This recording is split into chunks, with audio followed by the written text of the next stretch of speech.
नमस्कार, बहुत स्वागत है आपका आज की कड़क खबरों के साथ। मैं हूं रीनू। बात करेंगे बाबा सिद्दीकी मर्डर केस के तार एमपी से जुड़ते नजर आ रहे हैं। मुंबई पुलिस ने उज्जैन और खंडवा में डेरा डाला हुआ है। सूत्रों के मुताबिक हत्याकांड से जुड़ा एक आरोपी उज्जैन गया था। लॉरेंस गैंग को उज्जैन से हथियार मिलने की खबर है, तो वहीं फरार हमलावरों की तलाश खंडवा में की जा रही है, क्योंकि खंडवा की सीमा महाराष्ट्र से सटी हुई है और ऐसा माना जा रहा है कि जो चौथा आरोपी है, जिसकी पहचान भी कर ली गई है, वो उज्जैन या खंडवा में हो सकता है। तो मुंबई मर्डर का जो तार है वो अब एमपी से जुड़ते हुए नजर आ रहे हैं। एमपी कनेक्शन भी सामने आ रहा है। बाबा सिद्दीकी केस के तार एमपी से मुंबई पुलिस ने उज्जैन और खंडवा में डेरा डाला हुआ है।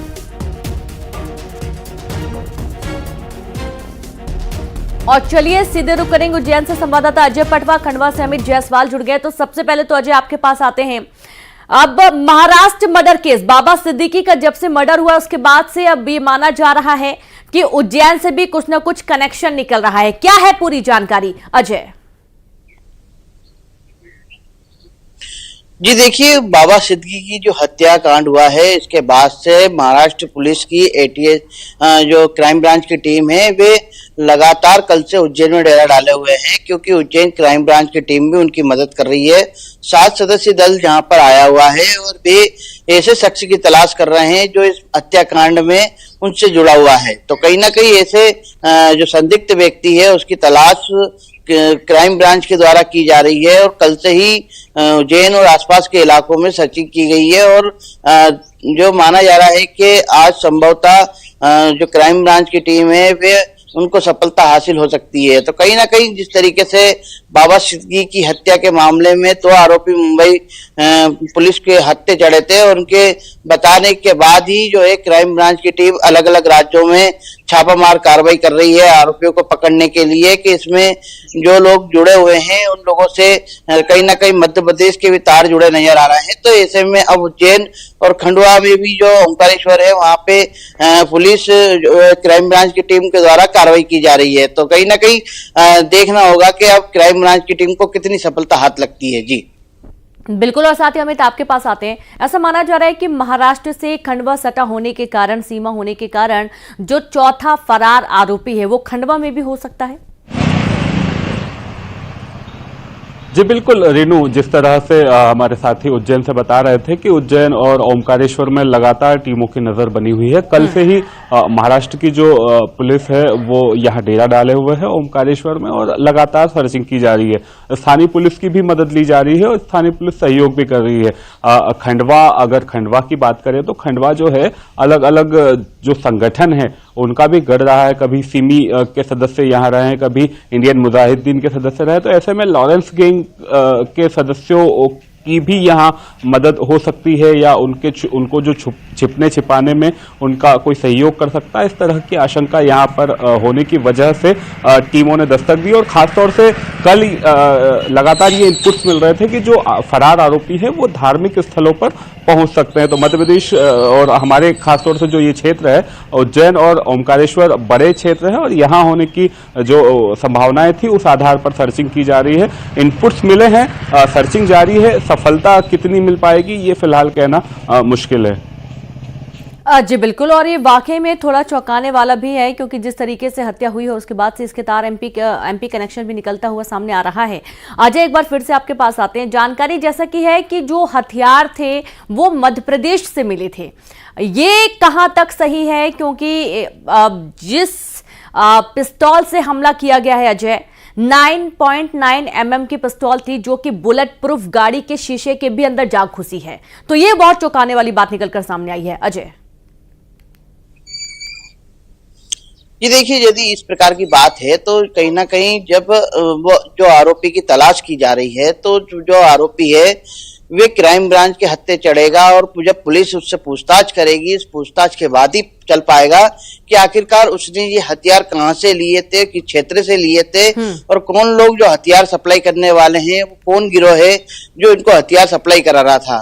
तो ऐसे में अब उनकी गिरफ्तारी के बाद ही इस पूरे मामले का खुलासा हो पाएगा कि आखिरकार किन क्षेत्रों से वे हथियार खरीद कर लेके गए थे और हत्या का जो है घटना का अंजाम दिया गया है। क्योंकि ऐसा शक है कि उज्जैन से हथियार मिले हैं और इतने अत्याधुनिक हथियार अगर उज्जैन से मिल रहे तो वाकई में चौंकाने वाला ये पूरा मामला है। बहुत शुक्रिया आप दोनों का हमसे जुड़ने के लिए, तमाम जानकारी साझा करने के लिए। और इस तरीके से अब जो जांच है वो मध्य प्रदेश के उज्जैन और खंडवा तक भी पहुंच चुकी है। बाबा सिद्दीकी हत्याकांड की जांच कर रही मुंबई पुलिस की क्राइम ब्रांच को 2 आरोपियों की रिमांड मिली है। आरोपी धर्मराज और गुरमेल सिंह को 21 अक्टूबर तक पुलिस रिमांड में भेजा गया। इससे पहले मुंबई कोर्ट ने रविवार को आरोपी गुरमेल सिंह को 7 दिन की पुलिस रिमांड में भेजा था, जबकि दूसरे आरोपी धर्मराज ने खुद को नाबालिग बताया था, जिसकी जांच के बाद उसे कोर्ट में पेश किया गया। जांच में ये बात सामने आई कि आरोपी धर्मराज नाबालिग नहीं है, जिसके बाद कोर्ट ने उसे भी 21 अक्टूबर तक पुलिस रिमांड में भेज दिया है।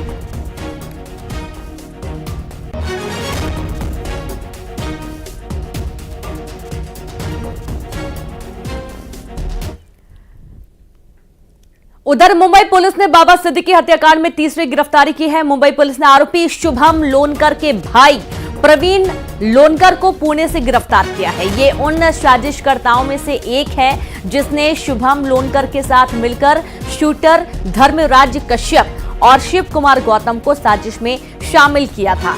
बाबा सिद्दीकी के मर्डर के बाद शुभम लोनकर के नाम से एक पोस्ट सामने आया था, जिसमें लॉरेंस गैंग का नाम लेकर हत्या की जिम्मेदारी ली गई थी।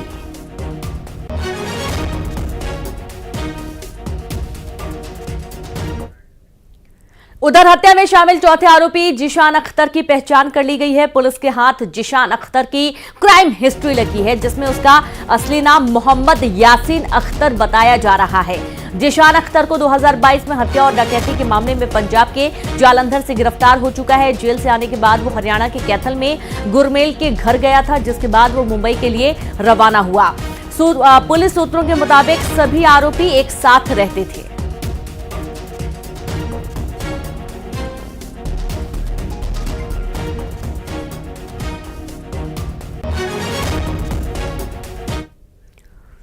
वहीं सूरजपुर में एक युवक ने पुलिस आरक्षक पर गर्म तेल फेंक दिया। पुरानी रंजिश को लेकर आरोपी ने आरक्षक पर तेल फेंक दिया। आरक्षक होटल के बाहर खड़ा था। आरोपी मौके से फरार हो गया। प्राथमिक उपचार के बाद आरक्षक को अंबिकापुर रेफर कर दिया गया। कोतवाली पुलिस आरोपी की तलाश में जुट गई है। बड़ी जानकारी आपको दे रहे हैं, जहां सूरजपुर में एक युवक ने पुलिस आरक्षक पर गर्म तेल फेंक दिया और इस दौरान जो आरक्षक हैं वो जख्मी हो गए हैं। प्राथमिक उपचार के बाद उन्हें अन्य हॉस्पिटल रेफर कर दिया गया है। आरक्षक होटल के बाहर खड़ा हुआ था और इसी दौरान मौके पर आरोपी ने तेल फेंक दिया। गर्म तेल फेंके जाने की वजह से जो आरक्षक हैं वो झुलस गए। संवाददाता वरुण जुड़ गए। वरुण, ये पूरा मामला बताइए, क्यों ये तेल फेंका गया है, क्या पूरा मामला था, क्या विवाद था? जी देखिए, जो आरक्षक हैं, जो अभी पीड़ित हैं घनश्याम सोनवानी, ये कोतवाली थाना में पदस्थ थे और कुछ दिनों पहले जो है आरोपी जो कुलदीप साहू है, उनके भाई की किसी मामले में गिरफ्तारी हुई थी और ये जो आरोपी है वो खुद भी आदतन अपराधी है। ऐसे में जब बीती देर रात वो जो आरक्षक है पीड़ित, वो एक होटल के सामने खड़े थे। इस दौरान वो आरोपी वहां मौके पर पहुंचा और होटल के बाहर में कढ़ाई में तेल खौल रहा था, जहां वो विवाद में लगा। विवाद का जब विरोध किया आरक्षक ने, तब उसने कढ़ाई का रखा तेल को उसके ऊपर पलट कर उसे घायल कर दिया और वहां मौके से फरार हो गया। फिलहाल जो है आरक्षक जो है उसे उसकी स्थिति देखते हुए अंबिकापुर मेडिकल अस्पताल रेफर कर दिया है और आरोपी की तलाश में जो कोतवाली पुलिस फिलहाल जुटी हुई है। जी बिल्कुल, शुक्रिया आपका जानकारी के लिए वरुण। और इस तरीके से अब पुलिस मामले की जांच में जुट गई है। पुराना ये पूरा विवाद है जिसके चलते ये तेल फेंक दिया गया। बिलासपुर में प्रेमी ने प्रेमिका की गला घोंटकर हत्या कर दी। हत्या के बाद आरोपी ने खुद भी जान देने की कोशिश की। आरोपी को पुलिस ने गिरफ्तार कर लिया है। वारदात के कुछ ही घंटों में आरोपी गिरफ्तार कर लिया गया। बड़ी जानकारी बिलासपुर से है, जहां पर प्रेमी ने प्रेमिका की गला घोंटकर हत्या कर दी है और हत्या के बाद आरोपी ने खुद भी जान देने की कोशिश की।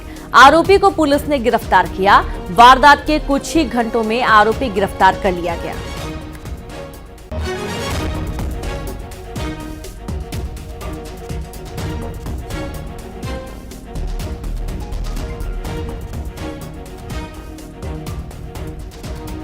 तो ये देखिए, यही आरोपी है जिसने अपनी ही प्रेमिका की गला घोंटकर हत्या कर दी है। और संवाददाता उमेश जुड़ गए। उमेश, ये पूरा मामला क्या है, क्या विवाद था कि अपनी ही प्रेमिका की गला घोंटकर युवक ने हत्या कर दी? देखिए, जो पूरा मामला है तखतपुर थाना क्षेत्र का है, जहां नरेंद्र सोनकर और पौना जो है वो अपनी प्रेमिका मतलब शादीशुदा प्रेमिका थी उससे उसका विवाह किया था और पिछले कई दिनों से वो एक इलाके में रह रहे थे। तो ये बताया जा रहा है कि दोनों के बीच आपसी संबंध जो है वो संबंध बनाने को लेकर विवाद हो रहा था, जिसके बाद जो है जो प्रेमी ने गला घोंटकर उसकी हत्या कर दी और फरार हो गया था। ये बताया जा रहा है कि पुलिस जब मौके पर पहुंची तो प्रेमी भी जो है वो आत्महत्या करने की कोशिश कर रहा था। फिलहाल पुलिस ने दोनों को गिरफ्तार कर लिया और पूछताछ जारी है। जी शुक्रिया आपका जानकारी के लिए उमेश। और अब जो आरोपी है उसे गिरफ्तार कर लिया गया है, आगे की पूछताछ की जा रही है। थोड़ा कुछ कहा सुनी हुई और प्रेमिका की युवक ने गला घोंटकर हत्या कर दी। भोपाल से खबर है जहां नकली नोट बनाने को लेकर धोखाधड़ी का मामला सामने आ रहा है। व्यापारी से 5.5 लाख रुपए की धोखाधड़ी की गई है। 20 लाख के नकली नोट बनाने का दिया गया था लालच। क्राइम ब्रांच भोपाल ने बड़ी कार्रवाई की है। 2 आरोपियों को किया गया गिरफ्तार, एक अभी भी फरार है। नकली नोटों के साथ बनाने का सामान भी जब्त किया गया है। बड़ी जानकारी आपको दे रहे हैं भोपाल से, जहां पर नकली नोट बनाने को लेकर धोखाधड़ी की गई। व्यापारी से 5.5 लाख रुपए की धोखाधड़ी हुई है। 20 लाख के नकली नोट बनाने का लालच दिया था। संवाददाता वासु जुड़ गए। वासु, किस तरीके से झांसा दिया गया था नकली नोट का? बिल्कुल, देखिए राजधानी भोपाल में सनसनीखेज मामला सामने आया है, जहां पर क्राइम ब्रांच की टीम ने नकली नोट बनाने का सामान जो है बड़ी मात्रा में बरामद किया है। दरअसल ये 3 आरोपी थे जिन्होंने मिलकर इस पूरी वारदात को अंजाम दिया। एक ठेकेदार को इस पूरे सिंडिकेट का शिकार बनाया, जिसे ये लालच दिया गया कि आपको हम 20 लाख रुपए के नकली नोट बनाकर देंगे और इसके एवज में जो इसके लिए सामान लगता है उसकी कीमत करीब 5.5 लाख रुपए 6 लाख रुपए बताई और 5.5 लाख रुपए लीज लिए। लेकिन जब इस पूरी मामले में इन्होंने 5.5 लाख रुपए लेकर ये फरार हो गए और लगातार तो संपर्क में नहीं रहे, तो ये पूरा मामला क्राइम ब्रांच में पहुंचा। फिर क्राइम ब्रांच की टीम ने अलग अलग सबूत तक इकट्ठे किए और फिर आरोपियों तक पहुंचने में कामयाबी नहीं मिली। हालांकि 2 ही आरोपियों को क्राइम ब्रांच ने अभी गिरफ्तार किया है। एक आरोपी जो है वो फरार बताया जा रहा है, लेकिन इनके पास से बड़ी संख्या में जो नकली नोट बनाने का सामान है, इसमें 80,000 रुपए कीमत की एक कांच की प्लेट भी है, नकली नोट बनाने का पाउडर भी है, प्रेस भी जो है वो जब्त की गई है और स्याही भी बड़ी मात्रा में जब्त की गई है। यानी कि समझा जा सकता है अगर ये लोग अपने मंसूबों में कामयाब हो जाते तो मार्केट में बड़ी मात्रा में जो नकली नोट है वो कहीं ना कहीं आ सकते थे और इसको ज्यादा से ज्यादा फैलाने की जो कोशिश है वो भी कहीं ना कहीं आरोपियों की थी। बहरहाल अब इनसे पूछताछ जारी है और कई और खुलासे इस मामले में हो सकते हैं कि कौन कौन और इस पूरे गिरोह में शामिल था और क्या पहले भी इस तरीके से लोग नोट बनाने का काम कर चुके हैं। जी बहुत शुक्रिया आपका वासु जानकारी के लिए। और इस तरीके से नकली नोट बनाने का जो पूरा सामान है वो भी जब्त कर लिया गया है। क्राइम ब्रांच के हाथ ये बड़ी कामयाबी लगी है और साथ ही आरोपियों को भी हिरासत में ले लिया गया है। खबर मुंगेली से, जहां नशे के खिलाफ पुलिस ने बड़ा एक्शन लिया है। पुलिस ने 16 लाख रुपए की ब्राउन शुगर जब्त कर ली है। जरहा गांव में पुलिस ने नाकाबंदी कर आरोपियों को पकड़ा है। पुलिस ने कुल 5 आरोपियों को गिरफ्तार किया है, जहां 16 लाख की ब्राउन शुगर के साथ ही कार भी जब्त की गई है। बड़ी जानकारी आपको दे रहे हैं मुंगेली से, जहां नशे के खिलाफ पुलिस ने बड़ा एक्शन लिया है। पुलिस ने 16 लाख रुपए की ब्राउन शुगर जब्त की है।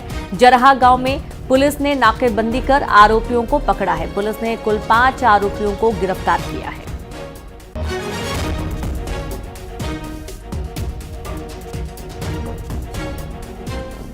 और संवाददाता प्रशांत जुड़ गए। प्रशांत, नशे के खिलाफ बड़ा एक्शन लिया गया?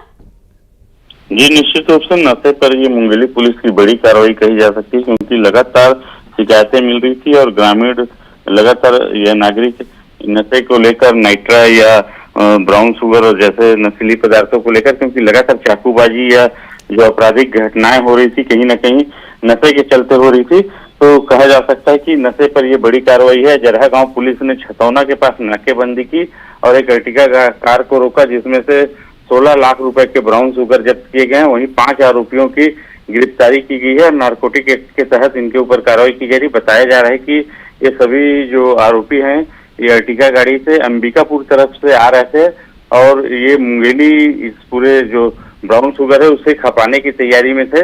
उसके पहले ही पुलिस की गिरफ्त में सभी आरोपी आए हैं और निश्चित रूप से ये जो एक बड़ी कार्रवाई देखने के लिए मुंगेली जिले में मिली है।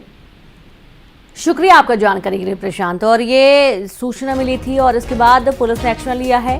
5 आरोपियों को गिरफ्तार किया गया, कार भी जब्त कर ली गई, 16 लाख रुपए की ब्राउन शुगर भी जब्त की गई है। राजगढ़ से खबर है, जहां चोरों ने पति पत्नी पर हमला कर दिया। जानलेवा हमला, महिला के पैरों से चांदी के कड़े उतार रहे थे चोर, और देर रात घर में सभी लोग सो रहे थे और इस दौरान चोर पहुंचे और महिला के पैर से कड़े उतारने की कोशिश कर रहे थे। शोर मचाने पर ग्रामीण इकट्ठा हो गए। ग्रामीणों ने एक चोर को पकड़ लिया। 3 से 4 आरोपी मौके से फरार हो गए हैं। तो ये देखिए कितना चौंकाने वाला मामला है कि घर के अंदर घुसकर चोरों ने पति पत्नी पर जानलेवा हमला करने की कोशिश की है। पैरों से चांदी के कड़े उतारने की कोशिश कर रहे थे चोर, और इसी दौरान महिला ने शोर मचा दिया। ग्रामीण इकट्ठा हो गए, एक आरोपी को गिरफ्तार कर लिया गया। संवाददाता राहुल जुड़ गए। राहुल, इतने बेखौफ हैं चोर कि घर में घुसकर महिला के पैर से कड़े उतार रहे थे? देखिए, रात 12 बजे की घटना है, जहां मोहनपुरा गांव में बाहर सो रहे हैं पति पत्नी पर 3 से 4 लोगों ने जानलेवा हमला किया था और उनके चांदी के कड़े वो निकाल रहे थे। उसमें से उनके अंदर जब बेटों को ये मालूम पड़ा तो उन्होंने एक आरोपी को वहीं रंगे हाथों पकड़ भी लिया, जिसे उन्होंने बांध भी रखा है। और वो उन्होंने देहात थाना और करणवास थाना भी कहा कि हमने चोर को बांध रखा है, लेकिन पुलिस वालों ने कहीं ना कहीं उनकी नहीं सुनी है, उनका आरोप है। और सुबह भी अब हमने जब पीड़ित के बेटे से पूछा तो उन्होंने कहा कि अभी तक भी सुबह तक भी पुलिस वहां नहीं पहुंची है, और उन्होंने 181 पे भी कॉल किया, 100 पे भी, उनका कहना है। कहीं ना कहीं ये बड़ा गंभीर मामला इस क्षेत्र का सामने आ रहा है। जी बिल्कुल, शुक्रिया आपका राहुल जानकारी के लिए। और वाकई में चौंकाने वाला है कि जब ग्रामीणों ने जानकारी भी दी पुलिस को कि उन्होंने चोर को पकड़ा हुआ है, उसके बावजूद यहां पर पुलिस उन्हें पकड़ने के लिए नहीं पहुंची।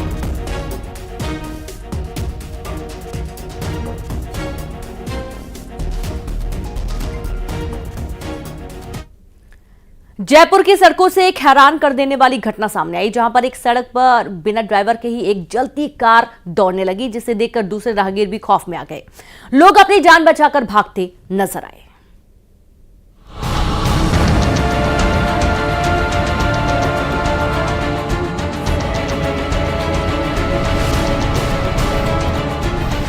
सड़क पर दौड़ती जलती कार, लोगों में फैल गई दहशत।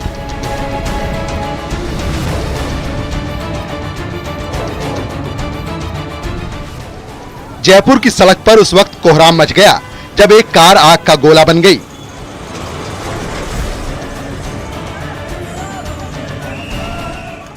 कार सड़क पर दौड़ती जा रही थी। हैरत की बात यह है कि कार में कोई सवार ही नहीं था, कार खुद ही चल रही थी। कार से धुएं का गुबार उठ रहा था। हादसे के वक्त कार के आगे लोग जमा हो गए।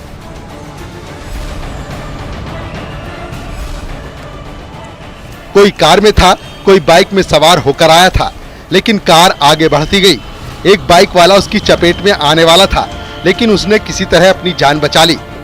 इसके बाद एक और बाइक सवार अपनी बाइक को हटाने की कोशिश करने लगा, लेकिन कार को आते देख वो अपनी बाइक वहीं पर छोड़कर चला गया। हर कोई बस भागे जा रहा था।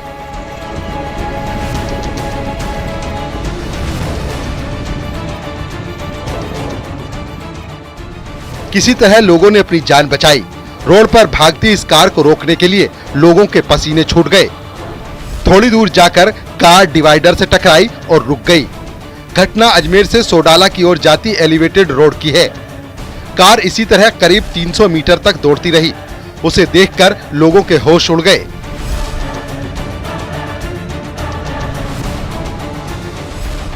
कहा जा रहा है कि वायरिंग जलने से हैंड ब्रेक फ्री हो गया और कार अपने आप चलने लगी। जानकारी के मुताबिक कार के ब्रेक फेल हो गए थे, जिसके बाद कार चला रहे शख्स ने नियंत्रण खो दिया और कार डिवाइडर से जा टकराई।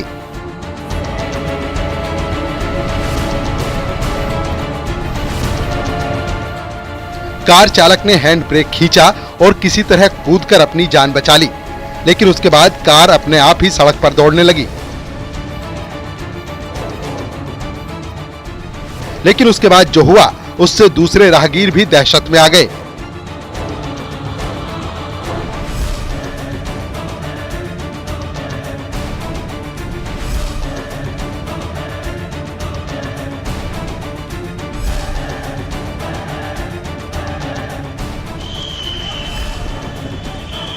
जब कार एलिवेटेड रोड से नीचे आई तो दमकल की टीम ने पानी डालकर आग पर काबू पाया। Bureau report, news 18।